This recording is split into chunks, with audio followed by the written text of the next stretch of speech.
So our next step in this thing is twofold. One, if you read through your program prompt, you're going to see that you're going to be asked for for you to develop some sort of a conceptual. I used hero's word, but I'm not happy with that word because I'm not sure that that word really conveys what we're trying to communicate. The word logo. Okay. And really, the correct word, I think, would probably be a parti diagram or a parti image or graphic that would start to show your sort of conceptual approach to how this winery is made, right? How it's designed. So those things have to be 4-inch by 4-inch, and they have to be very artistically drawn. They cannot be scribbles. They need to be, you know, something that you would be willing to have printed and turned into a sticker to put on your bumper, right? That you would wear, that you would put that sticker on your laptop, Natalie. Okay? So that's one of the aspects that you guys are going to be working on right now. The second aspect deals with the other part of the homework exercise that I noticed that many of you didn't do, which was the portion of the exercise where you were to identify the geographic features of the site. I only saw a few of those out there. So, what I want you guys to do is I want you guys to start to think about the approach to your building. And I want you guys to think of this as a conceptual sort of thought. Okay? What is a threshold?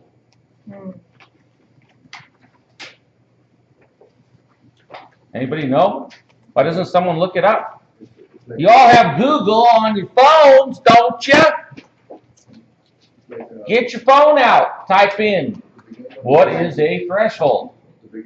When you get married and the guy walks in. Juanito, you gotta yell, brother. I can't hear. Okay, well that could be one. It could be the thing that sits across your door. Right? That's a threshold. Right?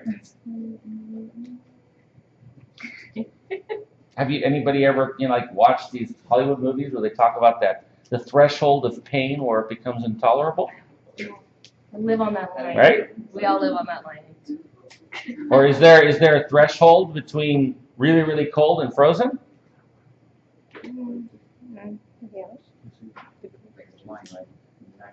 Yeah, frozen you can.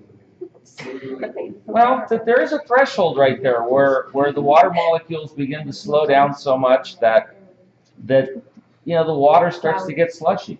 And so part of what I'm asking you guys to do is I'm asking you guys to think about, you guys did an analysis of the sort of geographic components of the site. Mitchell and I still have to have this arm wrestling match over approach to kind of site site development. I'd love to have it right now, but unfortunately we don't have time. All you guys are trying to do is chew up time.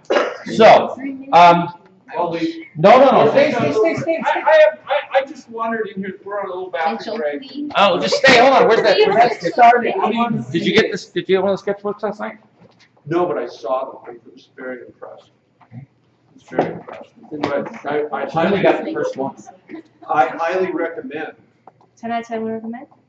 that we take one, Quality. Gemma and Sarah, all the administrative people. Yep, they all need one. Okay, back to In France, they say, oh, we're going to put a little pomade on the situation. There's no downside. There may not be any upside. We're being recorded here. You all know what pomade is. All right, so I'm asking you guys to think about threshold, right? This idea that you come to a point where you transition. You can think of your life as having thresholds. Your being suckered into this program was a threshold, wasn't it? Oh. Right? So, you guys all visited this site, right? And part of what your sort of job as the designer for this project is going to be is to design a different realm, right, where your winery is. Where your winery is, you need to be in control of the sort of ambiance and the characteristics of what's there, right? That's different than what you will perceive as you drive down the roads around your site. When you're driving around the roads around your site, you're kind of seeing this area that might have been kind of nice at one point. It was kind of pristine. There probably weren't so many big giant McMansion tract houses around, right? It may have been far more rural. There may have been farm animals out. There were probably still vineyards and stuff around the area. That is very different than the character of the winery that you're trying to create. You're going to be asked to create that sort of threshold between what it's like to be on this road down here driving and what it's like to come up to your winery, okay? And actually this thing was supposed to have been pointed down, not up. I don't know if it's looking at the right thing. So there we go. So I'm asking you guys to think about this threshold between what it's like to be a person driving around from winery to winery and what it's like to turn off on the road that leads to your winery. And at some point, you're going to pass beyond being in the general area of Temecula, and your senses and your perception is going to be overridden by the architecture that you create, the ambiance and the character that you create, how you frame the views to the things that are around it. What's it like when you are inside of the complex that forms the winery?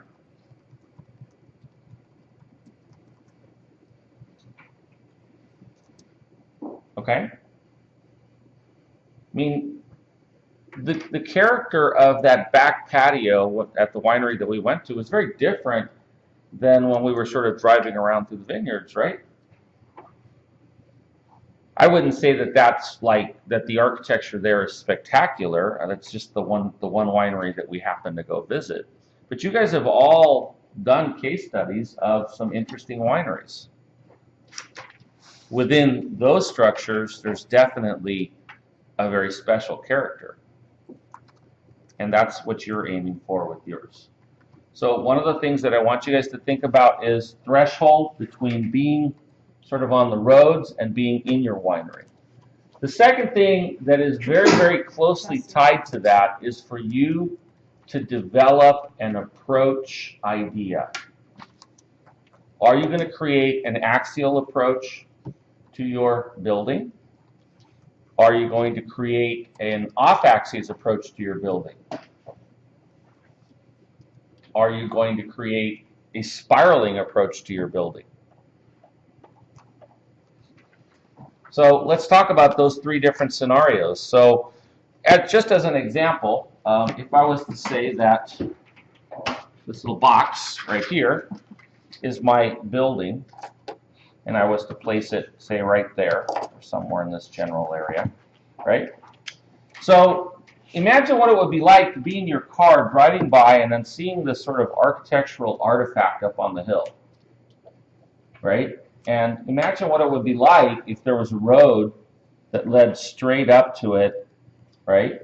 Parking lot might be to the side, but as you approach the building, you're literally driving right at it. So that's going to give you one perception of approach, right? A different sort of thought is, what happens if you come in off the road, right, but you choose to get to a point where you bring them around to the back side of it. Now they're experiencing what it's like to approach this thing from a frontal perspective, but all of a sudden they're sort of deviated, they're turned away. Le Corbusier did that with the chapel at Ronchamp. So a different sort of approach might be to, take them off to the edge of the site and start to bring them up, and then as they're sort of, looks like they're going to pass up the site, maybe they turn to it. I think back to Terumi's project, which I really, really liked. She wasn't happy with her project, but I was happy with it. I liked it. And she had this sort of road that sort of wove through this made-up canyon. The canyon was partially made out of the buildings and partially made out of the land, right? Mm-hmm. Yeah. And so, again, the idea there was that your approach to the building, you would see it when you came off the road, but when you turned at a certain point, you couldn't see the building anymore. Because you were literally being taken into this sort of weaving canyon, right? So those are all things that I need you guys to sort of come up with as a strategy for how you are going to approach the building. So 2 key things that I need you guys to think about and write about, because I'm going to ask you guys to write some form of an essay on, is what is your approach character for where you're placing your building? And number 2, how are you going to develop that threshold between being a spectator driving by on a road versus a person coming to actually visit the winery? How do you heighten that sense of, I just crossed into a different realm?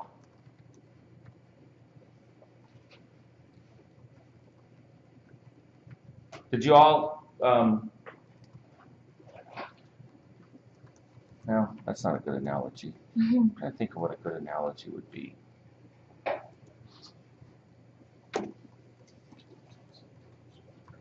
I don't have a good analogy for it, and that my analogies are all morbid and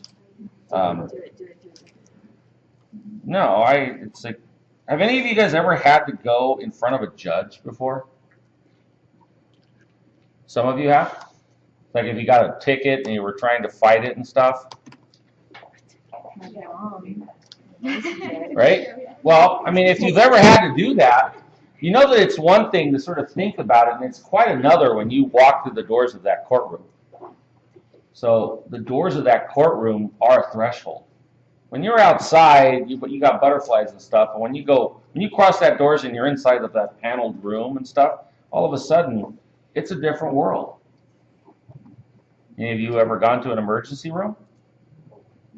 They suck. I can't stand them, right?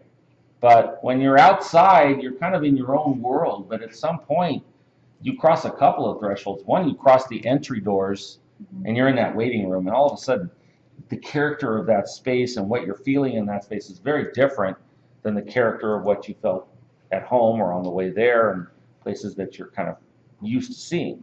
And then when you cross one more time and you go into, the actual ER area, it's even more pronounced.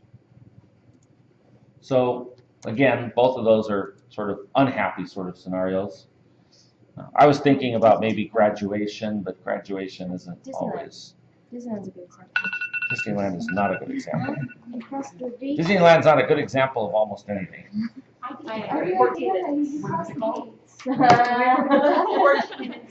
Oh, all right, stop the video.